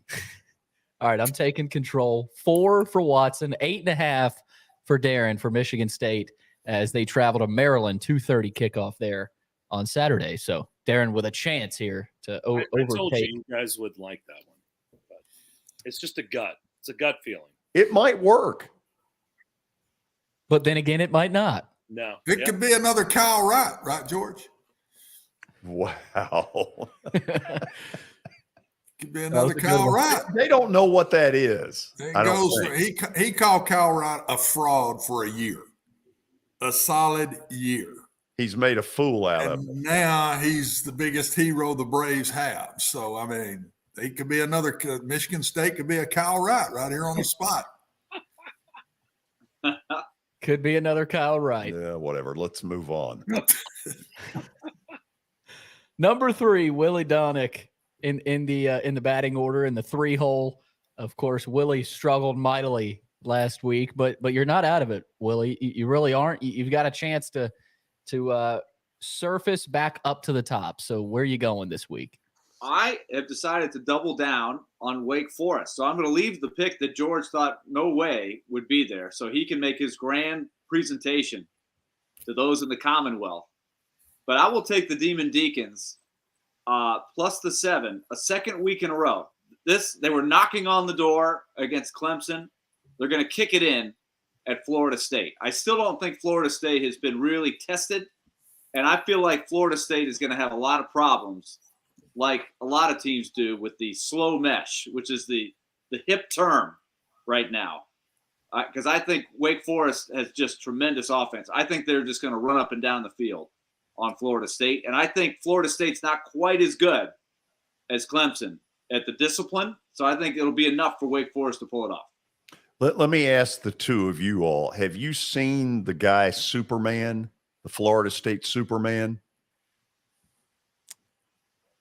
I don't think they have, George. Okay. Darren, during the Florida State LSU game in the end zone was a Florida State student dressed up in a Superman costume. You don't remember that? Willie, do you remember it? I don't. I saw the game. It was a wacky evening. I didn't see this guy though. Well, you will Saturday if you're watching. All right. He is an intern of mine, a student from Battleground Academy. Oh, you know who this Superman character is? Oh, we've had him on. Oh, absolutely. Butch Samide is his name, and he'll be wearing that stupid outfit Saturday. And I'm here to tell you, I think he's going down. Willie, I think you've got a winner. Well, let's hope. That could be the kiss of death right there. I got to be honest. This is I had MTSU first, Michigan State second, Wake Forest third, and if George has already hinted, that'll be the first 4 teams that I put. So if he pulls the trigger. Willie, are you confident? Are you still confident? Might be a lot of rain, might be a wet field down there. Are you still confident in the slow mesh with Wake against? Oh, yes, even more. There'll be people slipping. There'll be receivers running wide open with no help. Sam is going to knock them dead. He's the man. Okay. A lot of confidence from Willie. He's feeling good. It was raining at Vanderbilt all day long, and Sam had no trouble carving up the Commodores there. Do they have turf down there in Tallahassee? No, it's grass. It's grass. Okay. We'll have to see. Wake and Florida State, 2:30 on ABC. Willie taking Wake plus the 7 there. George, you are the cleanup hitter here. Can you hit the grand slam here? Let me speak to my friends in the Commonwealth. Okay? This had better work. I have been supportive of you all year long. You're a top 10 team. It's time to act like it. Go to Ole Miss and let them know who really is hotty toddy. It's Kentucky +7. Book it. Oh boy. Oh, Lord. This has got to be better than Michigan State was. I don't get it. What does Vegas know that we don't know about this game? All I know is I hope you're right, George, because Ole Miss comes here next week to take on the Commodores. I'm hoping Vanderbilt can be somewhat competitive against Ole Miss after the 55-3 last week in Tuscaloosa there. So I'm kind of hoping Ole Miss is more of the fraud, and they didn't look all that great. But honestly, neither did Kentucky. Vanderbilt went up to Northern Illinois and won on the road by 10. And Northern Illinois, even though the backup quarterback played the whole game, was still right in it against Kentucky somehow. Darren, what would you have thought if I had talked to you, let's say, last Sunday, and I said, Darren, what do you think the Kentucky Ole Miss line will be? What would you have said? I would have probably said Ole Miss by 4.5. Really? Yeah. Say, I would have gone Kentucky 1. I wouldn't have had him as the favorite. Not in Oxford. But Darren is a known skeptic about his team from the homeland. He usually doesn't beat their drum. He's usually kind of cynical. Well, kind of worries. He doesn't really put himself out there too much with the big. When you see what you guys have seen, you'd have the same. You'd be a skeptic too. But if they win Saturday, your hair will move. There won't be enough product in there to hold it in. Let's just say I'm rooting for you. Atta baby. Okay, review. Okay, it is time to review. Oh, how many points do I get? Okay, you get 7. Kentucky plus the 7. Can't go to 7.5? Nope. Okay. Already laid that hammer down, George. Yeah. We'll see. There's no buying points here. Read on, Commissioner. A lot of sass today. All right, we got Watson taking MTSU +4, not 4.5, +4 against UTSA tomorrow night at Floyd Stadium. In second, we got Darren taking Michigan State plus 8.5 on the road at Maryland. So very interesting pick there from Darren. Willie takes Wake plus the 7 against FSU. By the way, it's going to work. I think you're right. I think you're right. Could be the kiss of death, though, there, Willie. So that's what I'm worried about that. I was feeling really good until George said that. You're going to win. I can feel it. I'll even give you a score. 26-23 in OT. Okay. Lastly, George takes the Kentucky Wildcats on the road in Oxford against Ole Miss plus the 7. Plus a book it. You need to put that. And a book it and a lot of other things on top of it. A lot of confidence. Willie, if you will, give Billy that ridiculous speech you do at the end. Well, what you do is you now that you've recapped the picks with a lot of life and vigor, you wish everybody good luck. Gentlemen, good luck this weekend. Yeah, whatever. Stuff it. Darren, enjoy the weekend before the playoffs. I hope my hair moves, George. And Willie, enjoy your last weekend of hockey freedom. Yes, I will be boarding the plane for the Swiss Alps here in a couple of days. So next week, if we can pull this off, I might be coming at you from Prague. I don't know what time in the morning it'll be, maybe like 3 a.m. But we might have to send in an alternate person for my pick if we can't pull it off. But that would be an underdog first. I think it'll be Czechia. Fact check me on this, Willie. I think it'll be midnight.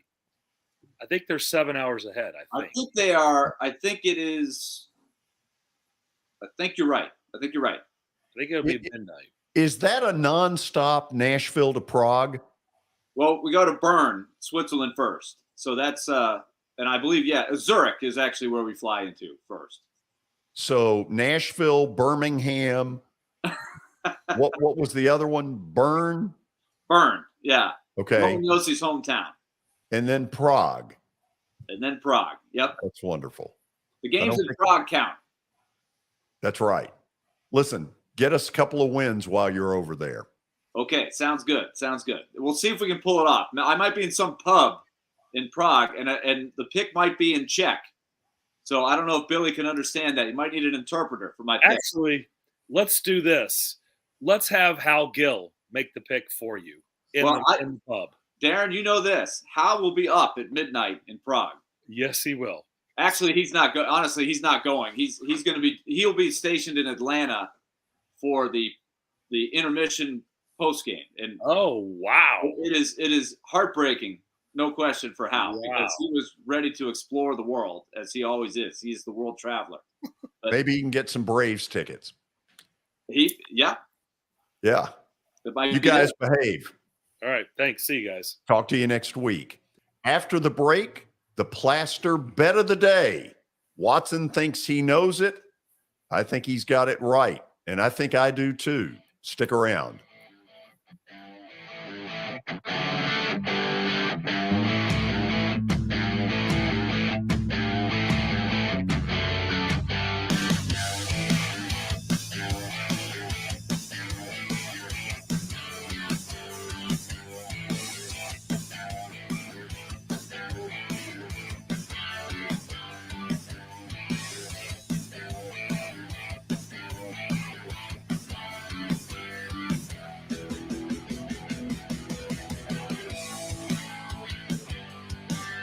Serving Williamson and surrounding counties, Bone and Joint Institute of Tennessee offers comprehensive orthopedic care with 16 subspecialized physicians. Our practice provides high-tech care with a hometown touch. We offer physician clinics, physical and occupational therapy, advanced imaging, and surgical services, including interventional procedures. Call us at 615-791-2630. We're Bone and Joint Institute of Tennessee. High-tech care with a hometown touch.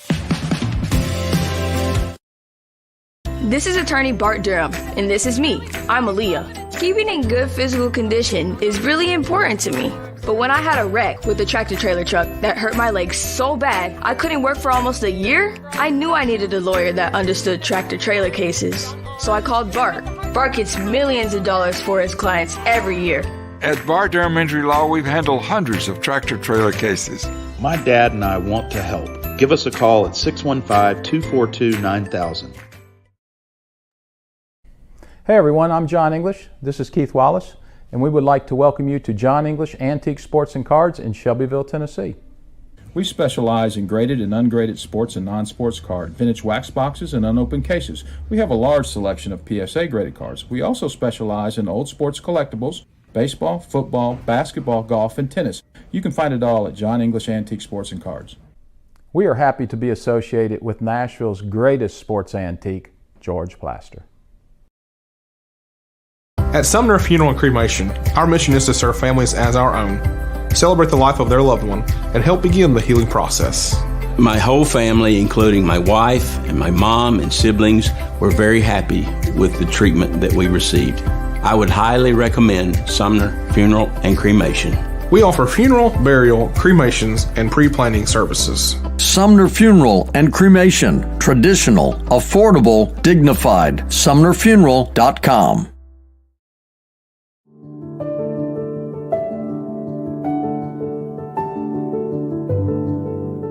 Welcome to the Omni Nashville Hotel. Urban elegance with a vintage touch. Our 800-room hotel opened up in the fall of 2013 with 746 guest rooms and 54 suites.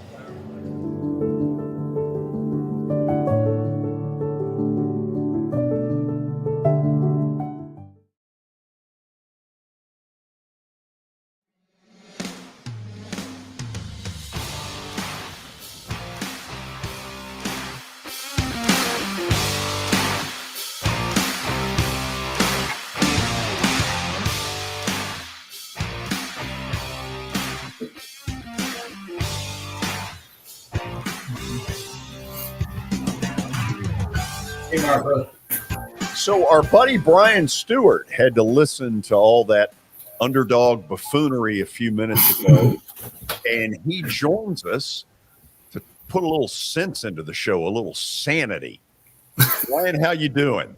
Well, I don't know how much sanity there is right now with our current market. I feel like buyers are basically making underdog picks on houses every day right now. These interest rates are, all over the board. And of course, it has the buyers kind of concerned and everything.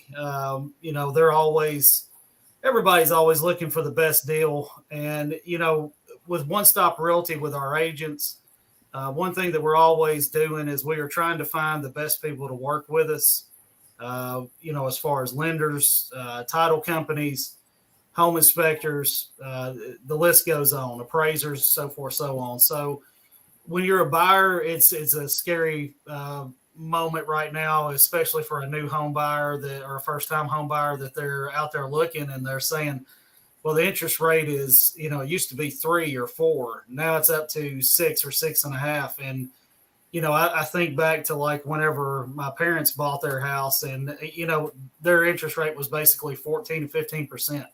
So the interest rate that we have right now is really not a horrible interest rate. It basically is like an interest rate that is going to balance this market out and be able to get our buyers a better deal on a home and be able to get the sellers to still be able to sell the home, because the buyers are still going to be out there looking. People are always going to be moving, whether they need to upsize or downsize on their home, or if they're looking for investment property that they can buy and rent out or flip. So there's always going to be business. The key is to find the right agent to help you navigate what's going on in that market. We have our finger on the pulse here at One Stop Realty. We're always keeping up with these market trends.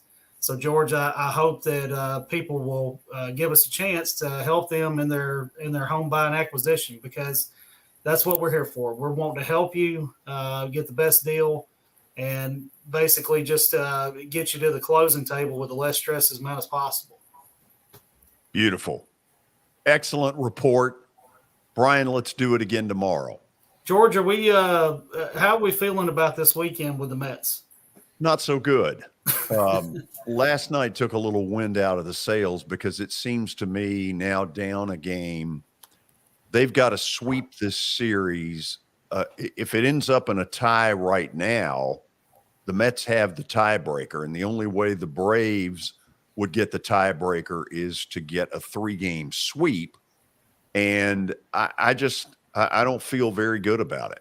Yeah, I saw where they were moving DeGrom up to tomorrow night, and I'm sure Scherzer will be in the play. So yeah, I'm hoping for the best, but oh man, we're going to need a miracle in Atlanta, that's for sure. You know what, though, Brian? This team is better than the one that won it all a year ago. That team got hot at the right time. I believe this team could win as a wild card. They also could lose in the opening round as a wild card. It's a flip of a coin in a 2 out of 3. But I like this team. I like this team a lot. They might be one starting pitcher short, but you know what? I'll take my chances. No, I think up and down that lineup and in the bullpen, I think we have a complete team. That is undisputed. I think the big thing is just, having the mindset to go into the postseason. And the most important thing, whether it's winning a pennant or having the wild card, one way or another, at least you're in the race. So if we can get in the postseason and get hot, it doesn't matter where we come from. It just matters where we're going to finish, right? So bingo. There we go. So I'll be rooting, like always, for the Braves and of course, Alabama. And I know everybody loves hearing that. So there you go. That'll sell you some houses. See ya. Thanks, George. You have a good night, okay? Absolutely. You too. Okay, Watson, you think you know where I'm going tonight, so tell me where I'm going. I think we're headed into Bengal land. We're chasing striped tigers. We're going to take the Bengals wearing a white helmet for the first time in the history of the organization. Well, you're right. No graphic again today, George. I didn't have a chance to do that, but I think that is your pick, right? Yep. It's the Bengals -3.5 tonight. Watson, my theory is more that these Thursday night games, I think, give the home team a huge advantage. You think about Miami. They've come off this emotional high against Buffalo. They've got to get back down to earth. And they've really only got about 2 days to prepare, Monday and Tuesday. They fly out on Wednesday to get to Cincinnati. I just think the road team on Thursday night is at the biggest disadvantage that the NFL puts out there.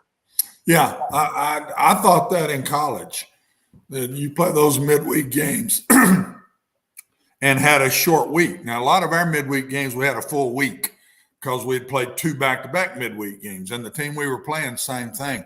But when you both have played on Sunday and then Thursday, I think that travel team, when the other team gets that day off, day of rest and not being on a plane and traveling, I think that has something to do with it too, George. Okay. Go Bengals. And both the Braves and the Mets have tonight off. Watson, you enjoy your weekend. We'll see you on Monday. See you on Monday, pal.